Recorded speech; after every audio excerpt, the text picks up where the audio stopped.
It's made me feel very tired. I've realized like how much I'm overworking and overdoing. Thank you all for coming tonight, and thank you, Honor and Lighthouse, for the invitation. It's really a privilege to be here. Stop. You're already starting. Stop it. Co-conspirators that I'll mention the connection to in a moment. I had the privilege to be here for, I guess, the May talk, just briefly, and take in the space and have a huge amount of respect for the work that's going on here. And I think, as Honor mentioned, this topic that I'm talking about tonight, are topics, because it's an occupational hazard of this kind of work, that you don't just settle on one thing. So if there's seat belts, you might want them. But to kind of talk about different ways of thinking about implementing, making, designing, and actually sort of taking control of futures, not the future, the singular, but the plural, which is a kind of thing within the futures and foresight community. I'll use those terms interchangeably, that expresses the idea that there's not just one fixed pathway that we're all on, like a bad roller coaster ride at a theme park, but that we're have the opportunity all along the process to understand, frame, synthesize, and then create the kind of pathways that we would like to have. So this is a really kind of fun opportunity to talk about that. First part of this that I want to really kind of get to is, this is one of the most dangerous jobs in the world in terms of the way people will kind of poke and heckle at you. You do what? That sounds ridiculous. Things get dropped, all kinds of things, lots of chaos. I've been doing this kind of work now for about 10 years of the 20 that I've been working professionally. Started out as a kind of humble, honest futurist. Was actually given that, yeah, you laugh, given that title by the company that I work for. This is a whole separate divergence of topic, but there are different ways to kind of fall into this front line of work. One way to do it is to basically be benighted a futurist by someone else, in which case it's not your fault anymore. But after having kind of done this for a while, you get to a point where, particularly in the last few years, when we have so many kind of global problems, instability, unsettledness, just this last week has been a fantastic example of that. You really are kind of competing which live stream of what chaotic event am I going to watch? The man trying to escape in the belly of a Bolivian plane, or the collapse of a democratic government? I don't know. It's a toss-up. But we've kind of gotten to this state. And kind of like airline crew, I think, if you're in this line of work, you manage to not quite get nauseous during the turbulence. But increasingly, this is a t-shirt that I bought off Threadless about a year ago now. Sorry I didn't wear it. I'm kind of growing out of it. But, this is the question that's kind of coming up more and more, and I thought it was kind of an interesting issue. The transition that Honor talked about, and kind of moving from futurist to critical futurist, is in effect kind of taking a step back and getting some critical distance to look at what is this we're talking about? Why are we thinking this way? So I get this kind of question more and more, like, what up, dude? Like, what happened to all these wonderful things, the jetpack, the robotic companions, the sort of dinner in pill form, the nuclear levitating house, etc. And that, detecting weak signals, as was spoken about a moment ago, is part of the job. And when you start kind of finding the little elements of this out in the universe around you, you think, okay, this is a trend. There's something going on here. Why are people asking this question? And part of it is because there's a kind of generalized sense of systemic failure of decades and decades of the futuring class forecasting for us what life would be like. So we're set up just like buying a shampoo that you think is going to make you, beautiful and sexier than you already were, and you find that you just kind of have clean hair, and you still kind of look okay. It's been sold like a consumer product, right? So there's an inevitable disappointment that emerges from a disconnection from the promises to the actual lack of delivery. And I kind of think about that as happening in three big areas now that I've kind of stepped back and looked at this. The first, and apologies if you happen to kind of read Boing Boing or Wired today, some of the spoilers here, but the first part of this is this kind of idea that we're sold through these beautiful, rich videos, right? You kind of, more and more we're in a demo video culture where new things get created and developed And we're shown this sort of beautiful lifestyle, right? This is you. You notice at the beginning of every one of them, there's always waking up in the morning. Adam Greenfield calls this the kind of canonical smart home, smart city video. They all start the same way. The clock goes off, you wake up, you get connected to the technology around you, you've got text messages from your loved ones. You're going to make a fantastic meal while not burning yourself on this surfaceless stove that has no apparent hob on it. And you're going to learn how to cook from a master chef. Your children, of course, are going to come in and never put fingerprints on any of the beautiful surfaces. The future belongs to Windex. But in these kind of like, seamless, surfaceless, interfaceless, environment that we're kind of given to, there's going to be some expectations set that are kind of difficult to deliver on. It speaks for itself, doesn't it? We basically believe that we have this fully rounded existence. All technology will respond in exactly the way that we desire it to. There's never such thing as a bug or a rollback, any kind of release. Your children will learn 5 or 6 languages just, on Saturday morning alone. Although Justin's met mine. And then, we're kind of rolled on to, it doesn't just stop in the city or the suburbs.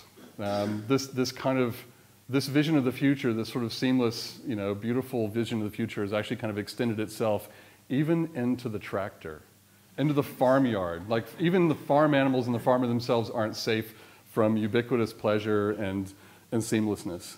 This is actually a video from John Deere Corporation showing the sort of Minority Report in the combine. You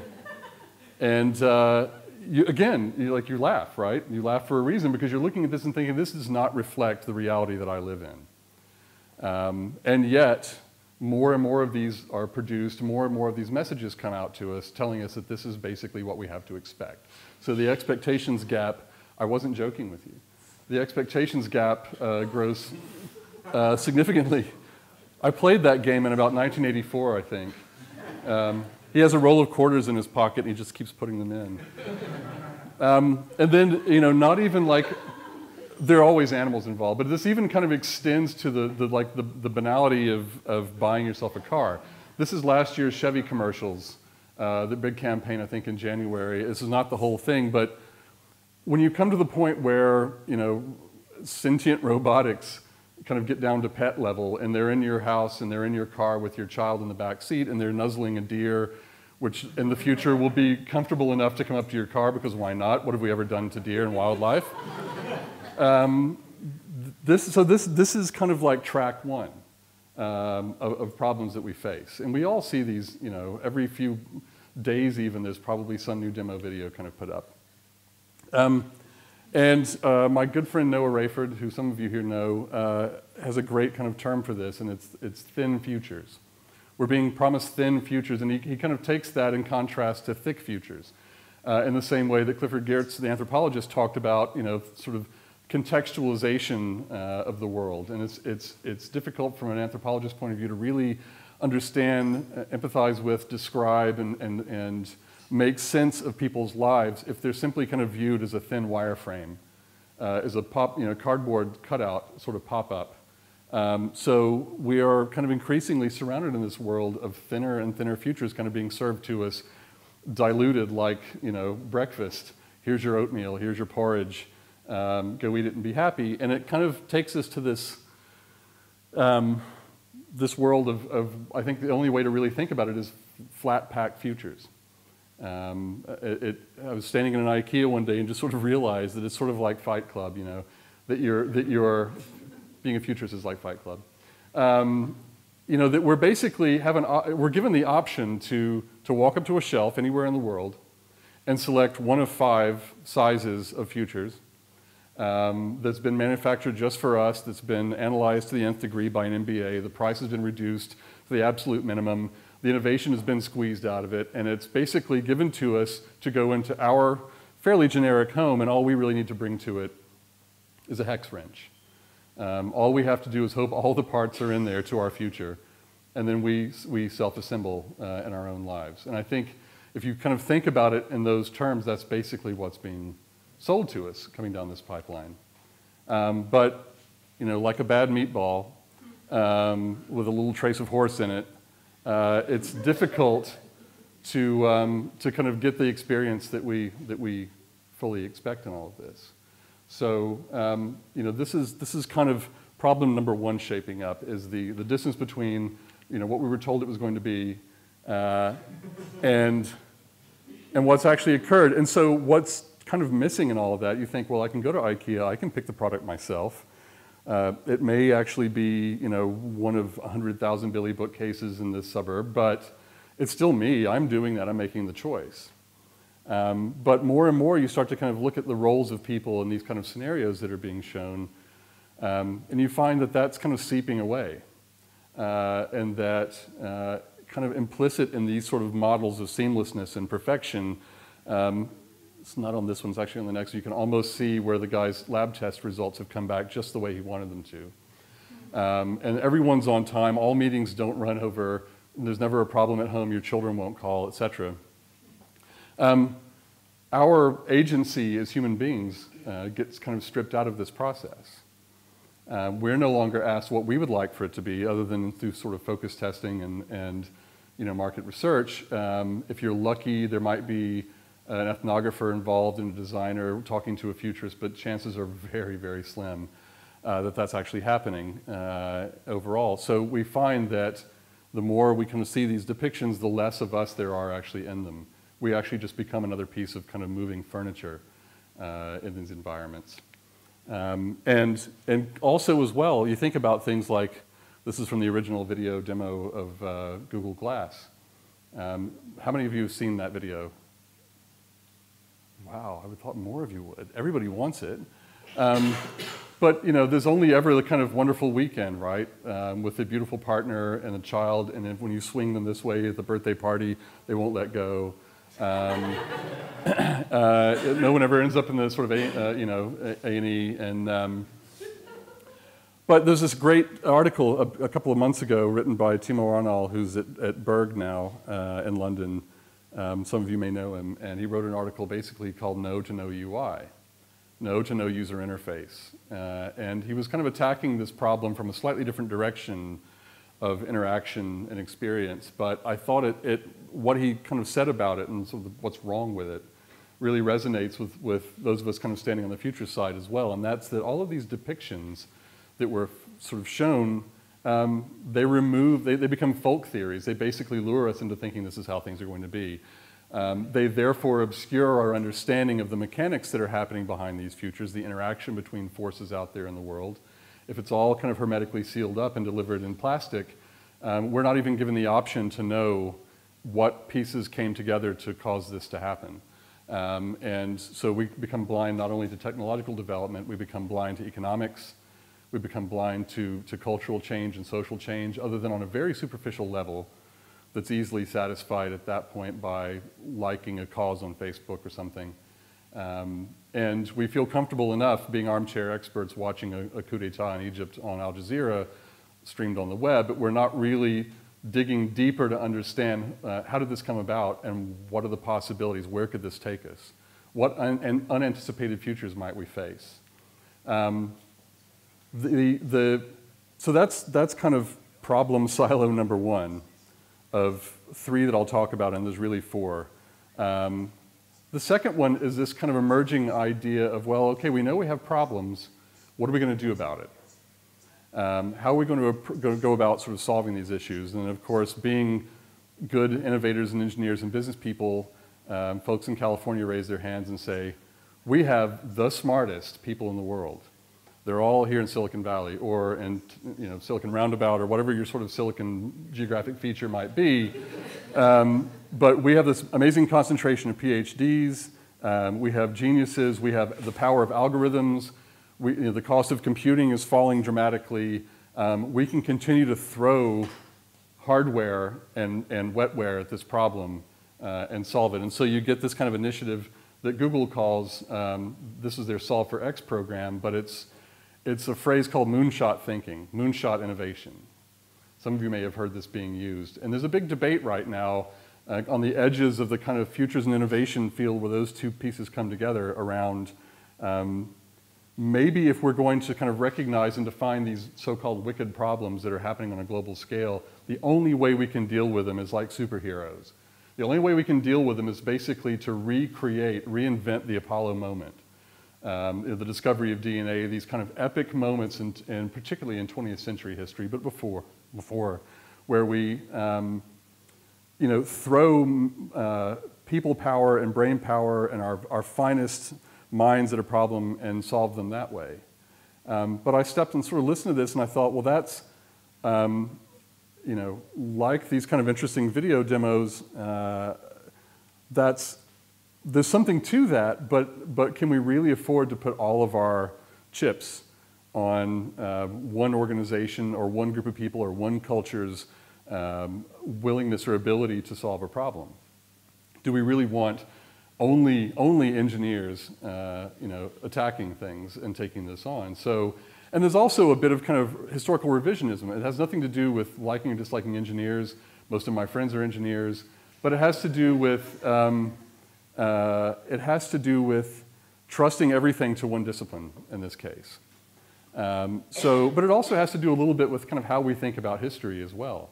To me, it really kind of screams of a desire to go back to prior great moments. Part of it's the kind of great man theory of history. We'll find, a Neil Armstrong or, a John Nash or whoever's going to be that's going to kind of crack the code.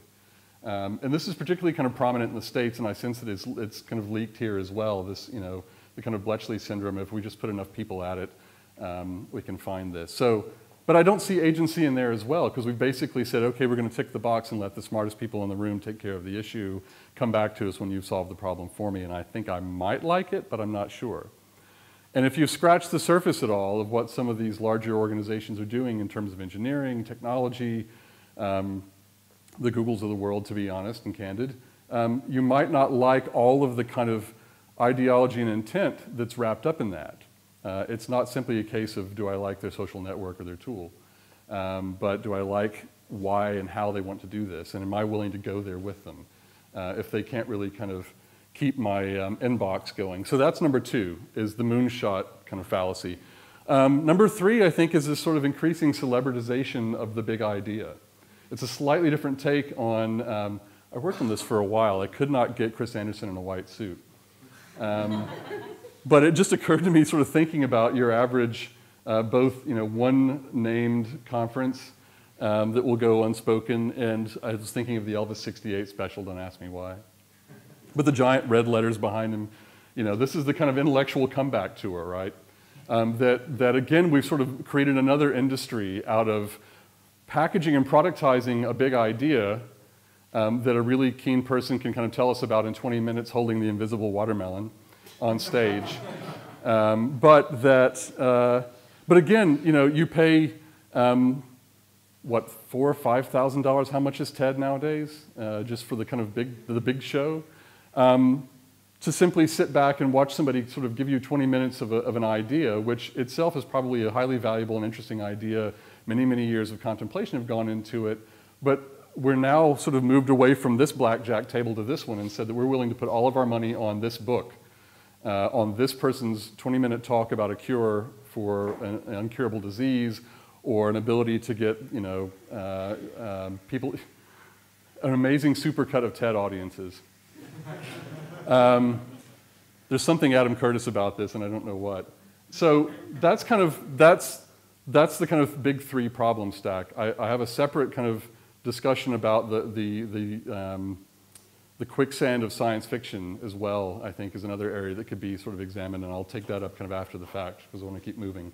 But so we're kind of in this state where we've got complaints, why is the future not like I think it should be, and you've only really given me 3 options. Chicken, chicken, and chicken, and with slightly different sauces on them. I need something else. So we as the professional kind of practitioners go back to our workshops and, being good adults, trained professionals, we've been at this for a while, we get the notepads out, we get the Post-it notes out, and we keep kind of throwing the same tools at new problems, expecting that they're going to work. We take frameworks that are 30 or 40, 50 years old, and think that we can just kind of stick them on top of this problem set and they're going to solve the issue for us. Or we, have workshops and we stand and we stroke our faces and look very serious and we co-create. And I've done this for years. I'm joking about myself as much as anything, but I'm willing to go there. But this is a different way to kind of deal with it. Or you can, go off to exotic locations and see how someone else, another culture, has solved this problem without any money, etc. But it kind of ends us up in the same place. This kind of perfect storm. It's a kind of network paralysis. We've never known so much and yet been able to do so little about the situation we're in. I mean, think about it for a moment and let it kind of soak over you. This is a room full of brilliant people, but why are we living in these conditions? And it could be because someone else, set the ball rolling. It could be the banks. It could be the government. It could be scientists. It could be the clerical, culture. Whatever it's going to be, we're still here. So something kind of has to change because we've really lost our way of thinking about solving problems. And I've spent years trying to kind of, think about how do I work with clients? How do I work with other adults like me? And we try to find a way to kind of, crack this way of thinking. And then, about 4 years ago, something strange happened. This is not a religious conversion necessarily. But I got a call from a university that's not maybe an hour away from where I live in the States right now, Duke University. And they said, we are looking for a futurist. And I said, oh, are you trying to kind of figure out the future of education? They said, no, actually, we have this really interesting program. It's called the Talent Identification Program, or TIP for short. It's 30 years old, and it was one of the first programs really designed to provide a richer, deeper educational experience and kind of a pre-university experience for what we might call gifted and talented young people. Broadly speaking, both extremely kind of curious and in a qualitative way, but also who score quite well in a quantitative way in academic performance, et cetera. Your kind of classic high-flying, very smart students. And they said, we'd like for you to come in and create something alongside the other programs that we have. We have 2 weeks in which to do it. We teach things like genetics and law and architecture and philosophy, but somebody decided that we should do a futurist program. Take it away. With no real kind of detail underneath that. So I thought, okay, this could be an interesting opportunity to take some of what we've been struggling with and working with in the adult problem space into a different audience, a different group of people, a different mindset, a different level of maturity, et cetera, and decide kind of what we could do with it. So this program launched in 2010, because we've just finished the 4th year now, right? So, or 2009. I'm a futurist, I can't go backwards. And it's essentially, we've created this 2-week intensive course for young people to expose them to thinking about the future, whatever that means. And there are lots and lots of kind of recipes and methodologies and things that you can pull out of the textbooks to do this. Another gentleman, Frank Spencer, that I set this up with initially, he was a formal academic graduate in foresight studies, so basically the study of the future, and I've come from I was the street cop who had been busting people, in the city. I had been sort of doing, live commercial application of this kind of work for a while, so we decided to put the two pieces together. And what they let us loose on was basically about 8 or 9 hours a day, roughly, of instructional and preparation time for 2 straight weeks with around 30 students coming to us basically from all over the world, mostly from the US, between ages about 14 and 17 years old. There had been, I had heard and did some quick reading, there had been some experimentation with teaching foresight and futures in a kind of secondary school environment, but there hadn't been there wasn't a great roadmap for this. We didn't really quite know what we were going to do with it. Off we went, and they give us this beautiful building where actually it's set in, this is the Fuqua Business School, which is one of the top business schools in the world. It's full of high-flying MBAs who come there and spend several years. Considered one of the top programs, LEED certified building, beautiful inside, great AV, et cetera. Like who wouldn't want this to kind of experiment in sort of a black box?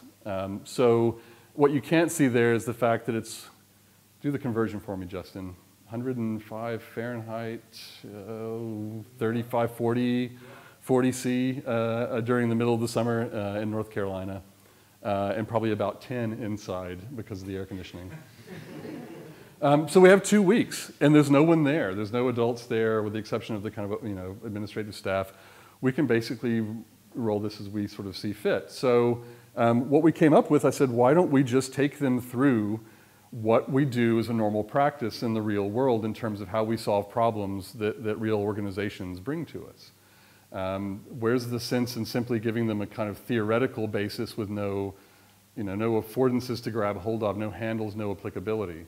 I took a kind of process that we normally use in live fire consulting work of essentially attaching futures and foresight at the front end, which is basically the weak signal detection, all of that kind of fuzzy work that you're doing, looking for bits of the future kind of poking their heads up, now, today, in the kind of Gibsonian distribution, and starting to kind of bring those together into coherent models and frameworks. When we start to kind of find all these different bits of the future floating around out there, how do we gel them together into a picture that begins to make sense to us so that we now have a defined problem space that we can start to attack? So moving from fuzzy insight to actual models of possible futures. What do these factors coming together actually tell us? But then you want to be able to do something with it, right? And not just kind of leave it hanging out there as sort of an abstraction, a science fiction story effectively.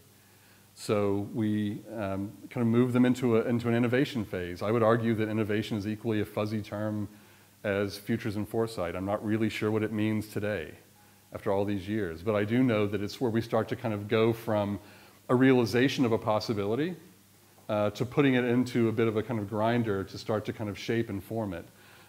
So we want to give them not just a way to kind of detect bits of the future and model it, but also identify, and then ultimately, I think this is the critical part, give them some tangible way to actually make a possible future, to make an object, an artifact, a representation of that, so that they can then communicate to their classmates and to us as their instructors, and basically bring us into the world that object or idea represents. Some of you may be familiar with the term design fiction that's being used, speculative design. London's a hotbed for this area. We have speculative designers in the room. Even now, can you feel the heat?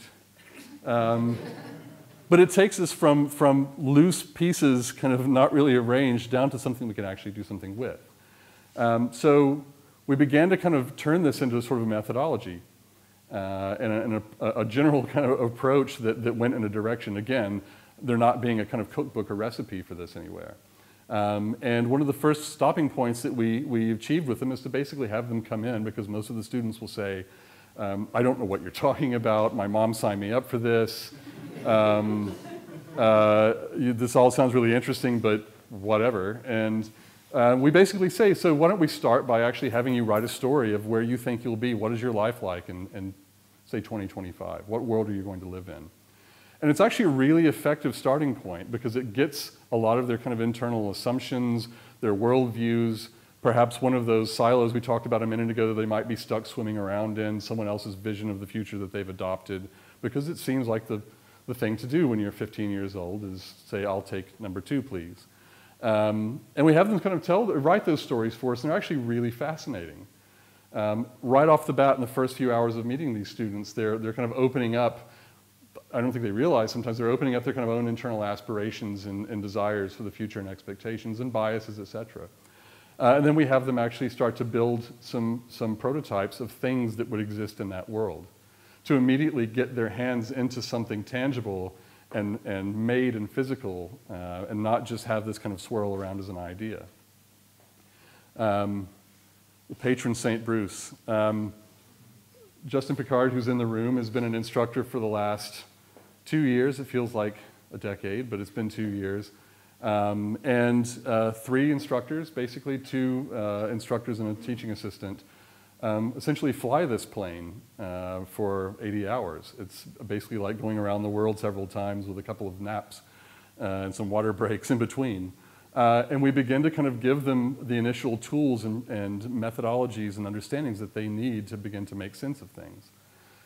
We talk to them about how to go out both in the real world outside using tools such as ethnographic observation, and bring us back these kind of signals that they detect from the world around them. We teach them to do what's called horizon scanning, where they go through various types of media, expert opinion, newspapers, blogs, and begin to look for bits of data, both qualitative and quantitative, that start to kind of tell them something about where we may be going in a particular field. We take them out and start kind of doing integrative exercises with them. I don't think we knew at the time what we were doing in terms of this as a formal name, but there's a particular process that's been used in workshops at Goldsmiths in London called, my mind is going blank. Hopeful Monsters. I was thinking like Heavenly Creatures, and that's a movie.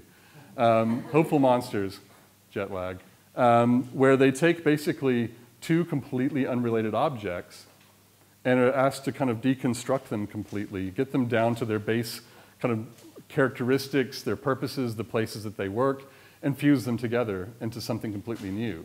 And of course, as they come in, they think, well, that's ridiculous. Why would I take a doorknob and a staple gun and put them together? I don't have the, you've got the image, of the stapling doorknob. But they come up with some really amazing, interesting ideas, but it's also a fantastic way to get them in the mood of thinking about taking 2 ideas that don't, in their real lives, seem to fit together, and finding a way to strip them down to a point where they can hybridize the 2 bits and put them together. And that kind of sets them down the road to, these are some of the designs from previous years, it kind of sets them down the road to realizing that, oh, I need to kind of sort of unlock and open up here and let go of some of my assumptions and sort of ways that I've been trained in the world, because many students, particularly the more successful they are like athletes. They're basically driven to solve problems one after the other in kind of sequence and never really stop to reflect on what they've done. So we're kind of slowing them down, opening all of that space up for them, and allowing them to put pieces together that might not fit initially, but then amazingly, they come out of it with something really interesting. We go to as much prototyping as possible all the way through this process. So even as they're learning something conceptually, they're ultimately making with that in groups, not just alone, but working with members of their own team to shape things. Holographic watch/map. This piece is only about this big, but it was one that just kind of came up randomly in one of the initial workshops this year, of basically a kind of watch that takes the place that you're supposed to be and holographically projects it on your wrist. What an amazing idea. And it's kind of seeded by the concept of, we're doing more with augmented reality, we're suddenly seeing smartwatches come onto the market. Somewhere in the consciousness of this particular student, she put those 2 bits together to come up with an immediate way to kind of materialize something on the wrist. I had to do it. These are some of the prototypes that just come out of the first day and a half of giving them, I think, 1,000 pipe cleaners, as much kind of plastic modeling clay as they can work with. And some amazing fragments of ideas are embedded in these things. They're already solving problems they hadn't really even thought about yet. And components from these little bits of prototyping ultimately show up. This was sort of a touch sensitive, I think it was a diabetes monitor that wouldn't require any kind of piercing of the skin to get blood samples. You could basically just put your hand on it. A lot of kind of ubiquitous computing and wirelessness going on here.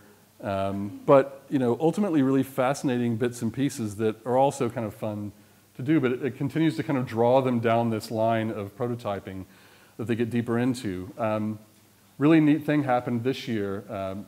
Arizona State University in Phoenix, in Tempe, Arizona, near Phoenix, has done something really amazing. The president of the university came in a few years ago and said, we have a a staggeringly good engineering school. We're known for this around the world. We help support NASA's exploration, do some of the engineering on the rovers. We have also a tremendously amazing arts and media program where we're performing arts, writing MFAs, et cetera. Why, oh why, are the two of you not talking to each other? So my mandate is, as the president of the university, the two have to kind of fuse together. And one way to do this is basically to put a kind of futures shell around it so that both the engineers and the creatives are thinking in an integrated fashion with each other. And they're making sure that as projects sort of happen, the two different sort of schools are interacting very closely. But they also created something called Center for Science and the Imagination last year. And they do some really interesting things. It's basically a place to take engineering problems and science fiction writers and put the two bits together. Because where are some of the greatest engineering problems solved in science fiction, right? Sort of in the hypothetical.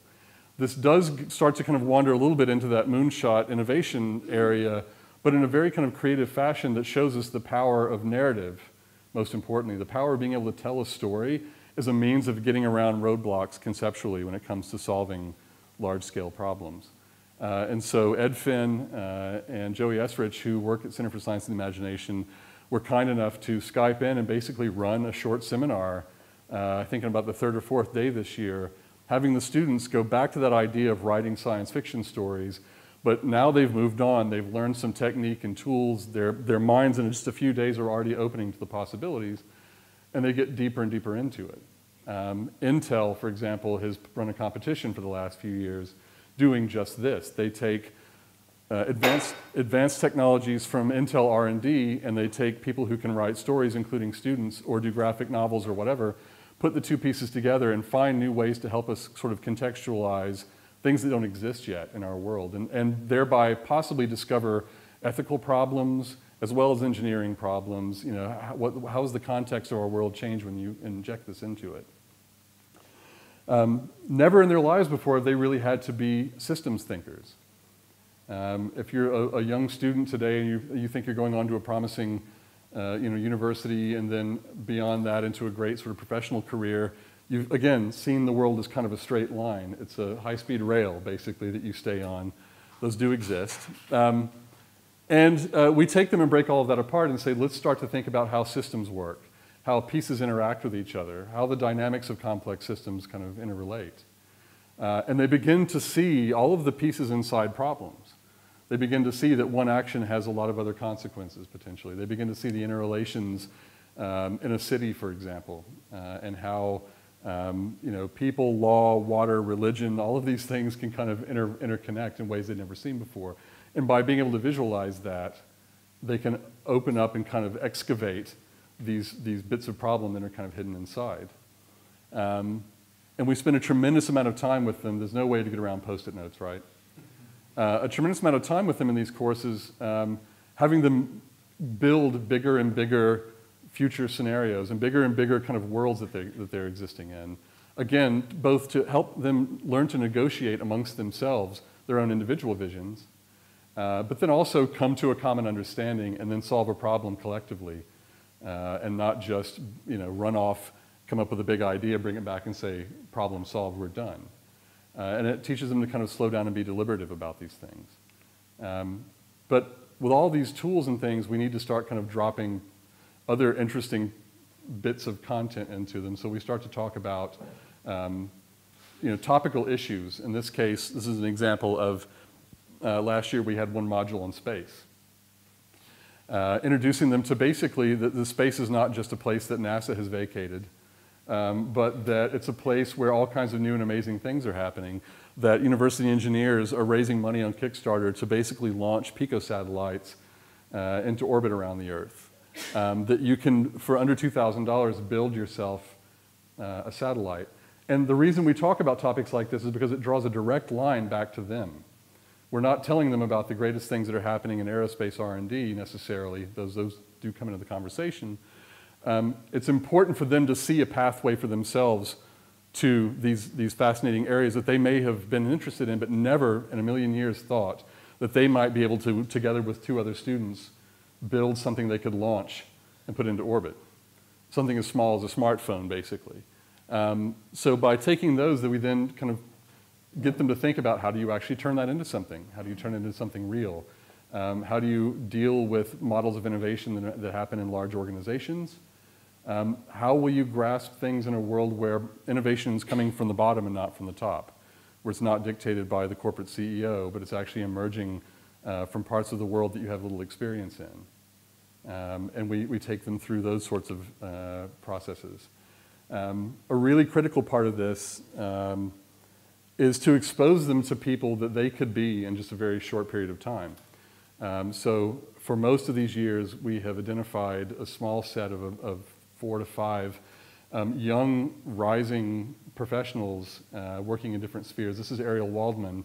Some of you may know her from spacehack.org. She was just feted at the White House as a citizen science expert and kind of given honors. And she was kind enough, just because of who we were, to spend a half an hour of her time talking about DIY space and space hacking with some of these students. But they can also see themselves with this person. They're not, no apologies to anyone who's older than I am, but we don't want to kind of put them, set them in opposition to the gray-haired expert. We want them to see someone who's just kind of gone around the corner from where they are right now. So Panthea Lee, who runs an organization called Reboot that does amazing social innovation work around the world. Christina Agapakis, who is a synthetic biologist at UCLA, writes for Scientific American. Ariel, this gentleman, Steve Daniels, who, when I met him a few years ago, he was a senior at Brown University in RISD in the US, and he had gone off to do some early thesis work in East Africa on maker cultures and how they could produce or sort of present possibilities around innovation. And now he works at IBM in their social computing group, and also runs a thing called is it Makeshift Magazine, which is an amazing new magazine.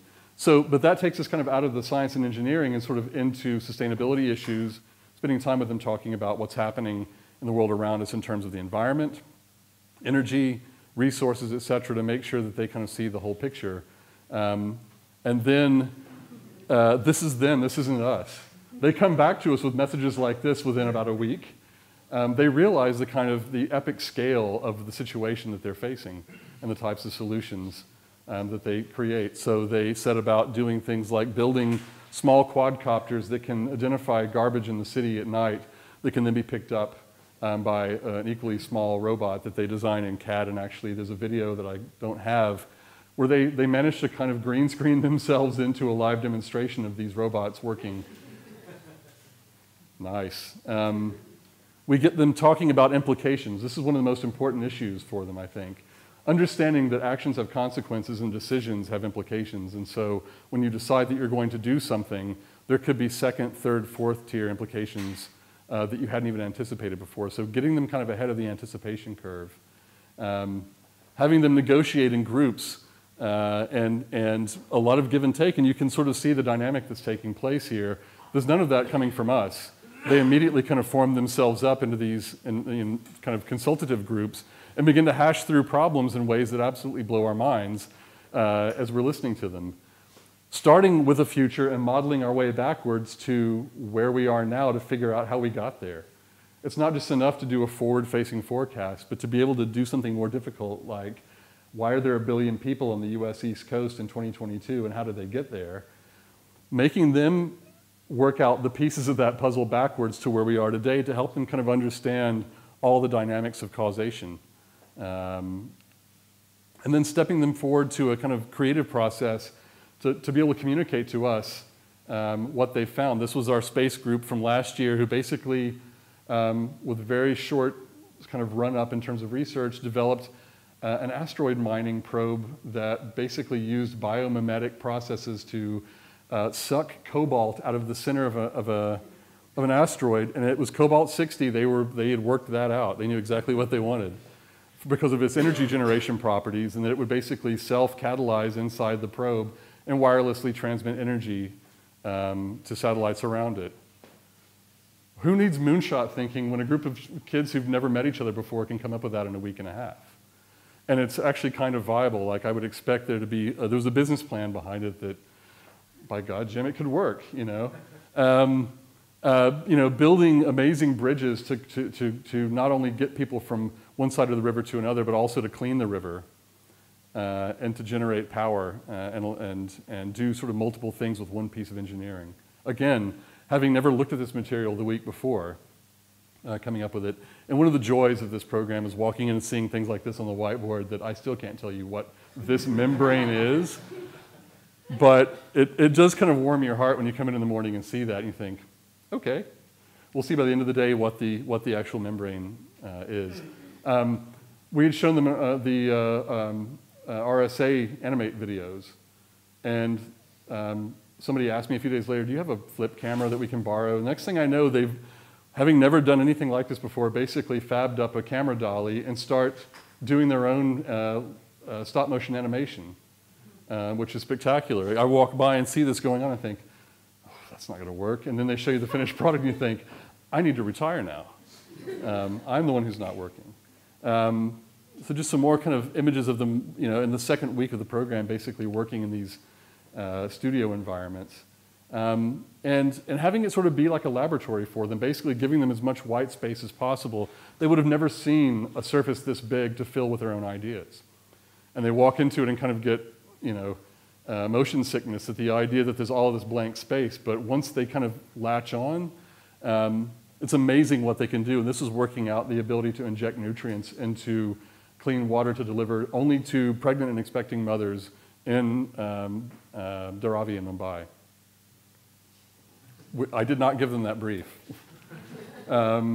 So they kind of get into this idea of not just building a world that they can kind of speculate about at a distance, but actively figuring out how the pieces of that would work and how they would solve a problem that they've only been given the most sort of vague description of. And of course, none of it would work without happy instructors. I've been privileged to be able to work with 6 or 7 different young talents over the past few years. Justin was with us last year and took over as lead instructor this year and did a fabulous job. He's just arrived back last night from finishing this year's program as I ran away, being the advisor. Michelle Paris, who came to us from Ontario College of Art and Design, but which has a strategic foresight innovation program, which is very unusual for an art school. A material artist, basically a jeweler by kind of art school training, going through a foresight innovation program brought a tremendous amount of expertise to us around materializing the speculative. Hilary Dixon, an anthropologist who joined us this year, sort of tremendous new talent kind of coming into it. And it's not just beneficial for the students, but it's actually doing, I think, a lot for the instructors and for me. Each year, I kind of relearn my own discipline in a completely different way and learn things about it that are tremendous. So why does all this matter? Why am I standing here telling you about this fun program? Because there's something different going on here that I think kind of subverts these initial issues that were raised at the beginning of my talk. You've got to lay down the foundations for thinking synthetically about future problems first, before you give additional knowledge and discipline and sort of professional expertise to people. Why take someone who's 45 years old, 50 years old, or even 35 years old and say, I want you to kind of ignore everything you learned at business school or in food science school or in engineering school, et cetera, and just go with me to this kind of crazy place. Putting that kind of way of seeing the world underneath the further education, we kind of look at it as a time machine. It sort of solves some of the problems that we ultimately end up unwiring in the work that we're doing when we're dealing with adults. It's an amazing leverage point. They're going to go off and do some tremendous things in the world. They could go off to be, the world's most powerful people, or they could go off to raise a beautiful family. They could go off and do anything, but all this kind of way of thinking is a tool for them as they go on in their life. We need these kind of agile minds because of the complexity that we're dealing with. The cross-disciplinary behavior, I think, is tremendous. It exposes them not just to one way of doing things like law or architecture, but it takes them across all of these different spectra and blends these different practices together. You're ultimately, in a kind of glib fashion, you're speaking to the future today. You're talking to 2025 right now when you're talking to someone who's in their teens, because they'll be coming out of university or whatever their sort of first professional steps are and going on to make an impact in that later world. So you're getting it in early rather than catching on the other side. Just a couple of quick quotes from some of the students. These are the things that make me keep coming back. The idea that a student will say to me, the interdisciplinary connections make us push each other intellectually. How often do you, there's an actual quote, and how often do you get that from a young person today and from a student? Usually it's, nah. Or hang on, I'll be with you in a minute. And instead it's like, no, we're pushing each other intellectually. That's something that's amazing for the rest of their lives. They're pushing us intellectually. Fusing diverse techniques together, starting from the beginning of their lives, understanding that you can put things together you didn't think went together. This is the class of everything. This is non-disciplinary, not stuck in one particular hole. Thinking big is fine, but I think first they have to know how to think. First, we have to know how to think. And that's the whole idea here, is to put this kind of way of thinking and way of understanding the world and being able to synthesize, anticipate problems and issues, model multiple possibilities, and then act on and create around the opportunities that emerge. That's what I think is really critical here. And we need to be able to do that before we go off and do some of these other bigger, grander visions. What's next? I think there's something really interesting in the DNA of all of this. There's something really fascinating about how this works. We're learning something about the way that young people can solve problems. And I think there's never been a greater time to take the pieces of this and begin to propagate it out into different places. And possibly use it as a way of getting us over some of these transitional humps that we've been unable to do, as the grown-ups.